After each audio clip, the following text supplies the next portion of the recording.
What's up, guys, and welcome back to the Tim Sports Talk. And today we're talking about, will Brandon Sheriff be in a Washington Commanders uniform in 2022? Now, this has been a carousel that we've been dancing around for quite some time now. Do we pay the number 5 overall pick, or do we move on? Or does Brandon Sheriff want to be in Washington, or does he want to move on? Let's go ahead and hop in to this conversation. Okay, so number one, Washington has about just under $32 million in cap space as we sit currently.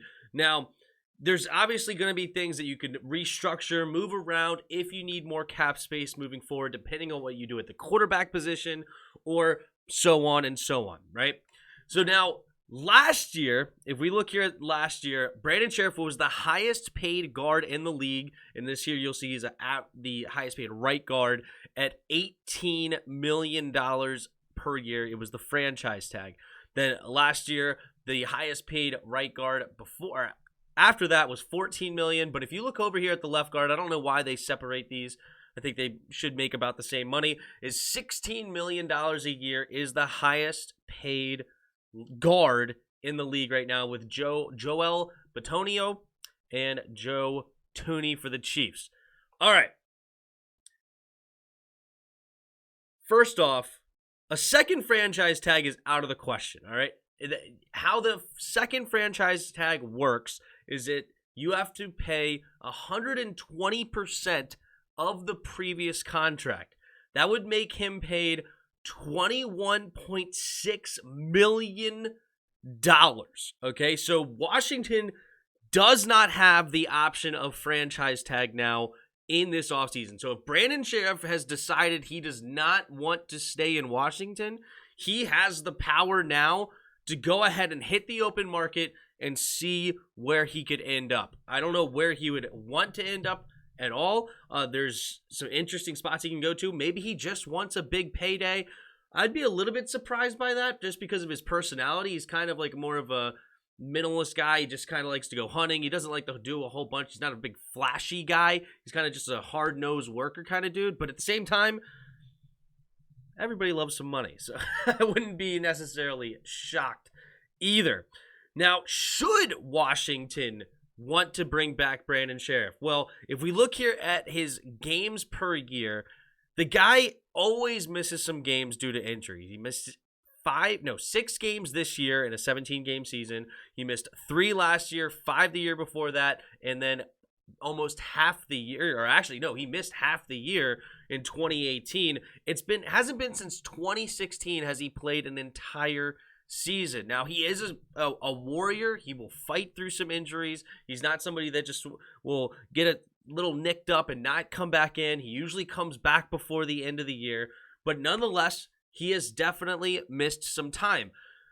So do you pay a right guard seemingly maybe $17, $18 million a year, because he's going to want to be the highest paid guard in the league?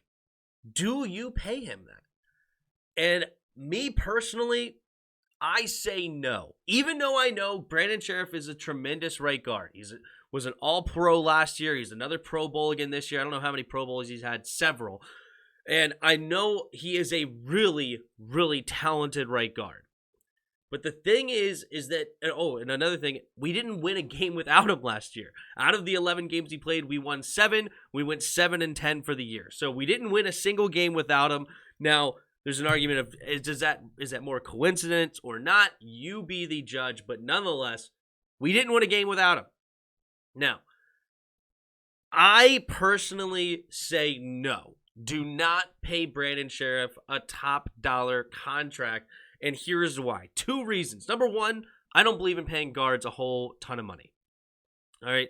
Tackles, yes. Centers, yes. Centers, very important to have that relationship with the quarterback. They also usually are the quarterback of the offensive line, call out the middle linebacker, and so on and so forth. So I would pay those 3 positions, and I would go quote-unquote cheap on guards. Now, I know that still can hurt you if you have to block guys like Aaron Donald or Jonathan Allen for us or stuff like that. It could definitely hurt to not have good guards. But here comes the second part of that equation is that, first of all, we have two solid guards right now with Eric Flowers and Wes Switzer who can totally be starters in this league. Are they as good as Brandon Sheriff? No, but definitely fine starters. We also have a tremendous coach in John Matsko who did a tremendous job this year. We had many offensive linemen going in and out, and yet somehow we were still a very consistent O-line. I think we were ranked number 6 in the league without really, besides Brandon Sheriff, a true star, right? We didn't have a phenomenal left tackle. Charles Leno has been a Pro Bowler in the past, but he's a little bit aging. We did sign him a cool contract. Sam Cosmi, the rookie. Chase Roullier is an average center in the league. Eric Flowers, a failed left tackle turned guard. He had some things going on, especially once you start going to the 4th string center, the 3rd string right guard. He had them looking as best as they possibly could. So knowing that we have 2 quality guys that we could plug in and play now, and we have a great coach, I am inclined not to pay Brandon Sheriff the ungodly contract that he's looking for. And honestly, you could argue that he deserves. All right. I don't have any problems with Brandon Sheriff. I hope that he goes somewhere, makes a ton of money, and then does well elsewhere.